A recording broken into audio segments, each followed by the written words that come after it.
One of the things that's so frustrating, but also exciting about golf is when it feels like you're so close, yet so far from breaking through to that next level of scoring.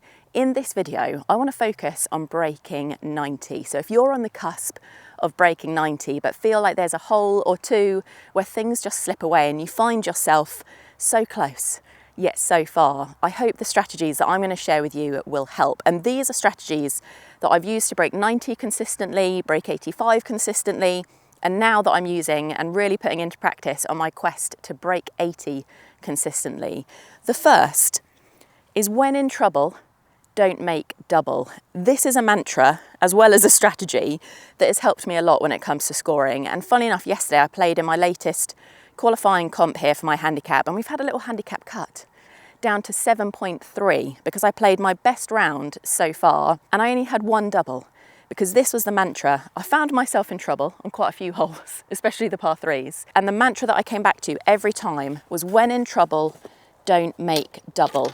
So on this hole, it's 157 yards to the pin. I could go for it. I could try and punch something up there, but it's a high risk shot. And if I know that all I'm trying to do, I've actually grabbed a pitching wedge, but I'm going to change this, is make bogey at worst and move on, then I'm going to play it safe. It's a par 4, but I'm going to do something where I know I feel confident in that next shot that I'm going to set us up to hopefully make bogey at worst rather than let things unravel to a double.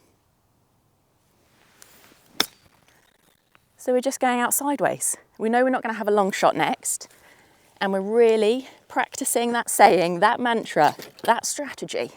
When in trouble, don't make double. So we've got just over 100 yards. Normally I'd go pitch and wedge, but again, it's uphill, a little bit cold. So I'm going to go full 9, get this on the green, hope for a 2-putt and move on.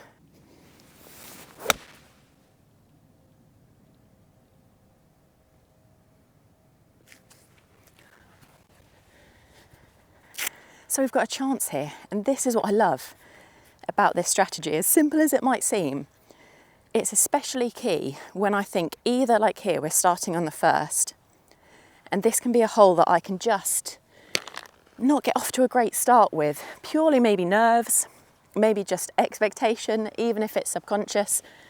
And I know that if I was to find myself with a bit of a nervy tee shot, a bit of a wonky one, that strategy of when in trouble, don't make double comes in very handy. And it also helps when you've maybe been letting a few slip out there on the course and you can find yourself trying too hard to save a score. When I stuck to that yesterday in this competition and just kept thinking to myself, when in trouble, don't make double, it worked. It really helped me keep those doubles at bay and shoot a score that I was pretty happy with.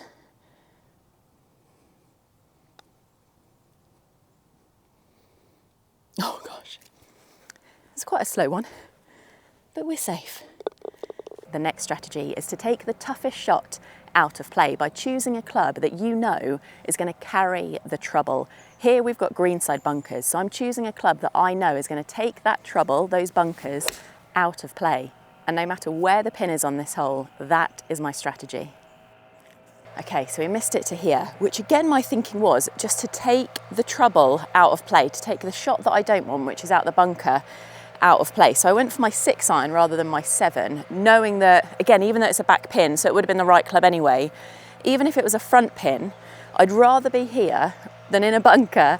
And so I'm always going to take the club that is going to carry the trouble, take those tough shots that I don't want out of play, because if we were a front pin, we'd have a greenside bunker to a tight pin. So my focus now, yes, it would be lovely to save par, but it's just to make sure that I can make a bogey at worst and move on. So I'm looking at this. I actually had a very similar shot to this in a competition lately, so I'm now going to try a little bit more of an experiment. Bump it in the front of that green and let it roll down.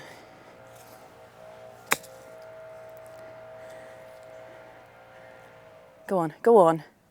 Ooh, almost caught a bit of the hole there, and we would have been making a birdie. I would be very happy with that. I'm not quite sure what it's called when you get it up and down in one go. Holing out, I guess. rather than getting it up and down to scramble something, which is what we're going to try and do here. So I'm just going to go middle of the cup. We've got about 3 foot. A little bit muddy, but that's the months we're in at the moment in the UK. Heading into winter. Just put a good roll on it. There we go. We did save par. Even though I was going for bogey at worst, par is a bonus. But I know that if I can keep my scores to pars and bogeys, possibly pluck off a couple of birdies, but that's the dream, isn't it? That's the big goal. But if I know I can stem it to pars and bogeys, our score will stay in a pretty good shape.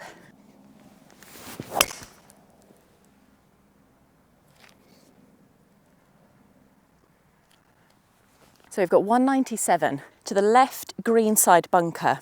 And my thinking here is if I'm ever unsure about whether I can get on, I want to think about what's the best line, what's the best target and distance that I want to hit this shot to. What next shot do I want to be playing? And I know that if I aim at that left bunker, the pin is right towards the right. So we'll have quite a lot of an opening to maybe chip something up or wedge something in. And for that reason, I'm actually going to go a little bit safe for rescue, because I know that if I aim at that left bunker, I know this club won't reach it, not in these conditions. Well, not on necessarily on a really good hit either.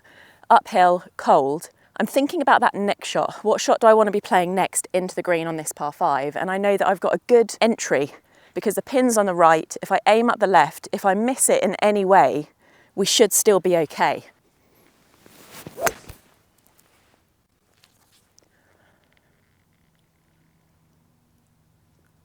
Oh, a bit further than I thought, I think. So we hit that further than I thought we would, that 4 rescue. So I'm quite happy with this, mainly because the plan to have this entry point into the green paid off. I would much rather be here than be tucked behind that greenside bunker, having to play a little high number to a tightish pin. But here I know we've got a lot of green to work with. So I'm just going to get a yardage, 40. But with this, and because I'm in the rough, and it might come out with a bit of extra speed on it, I'm going to go 54, grip down, and really try and just make good contact with the ball, get it on the green.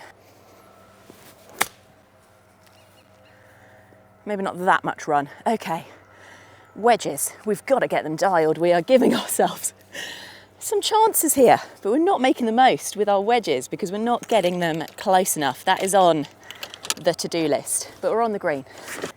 We're really not giving ourselves the best chance with our wedges at the minute. And even thinking about it, maybe I could have gone for something that has a bit more run in it. I did go 54 more from the lie, but actually thinking about the length that we had to run this out, I could have possibly have gone a 50 or even pitch and wedge just to give myself a bit more of a chance of getting it on the green, but then letting the run help me out a little bit more than this one has, because we sort of maybe had a few feet on this, which is good to know for future wedge shots, where maybe the pin is here, would be ideal.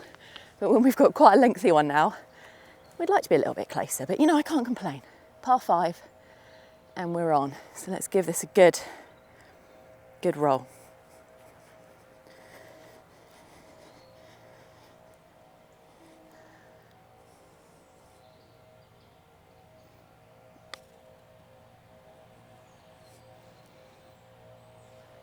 I'll take that.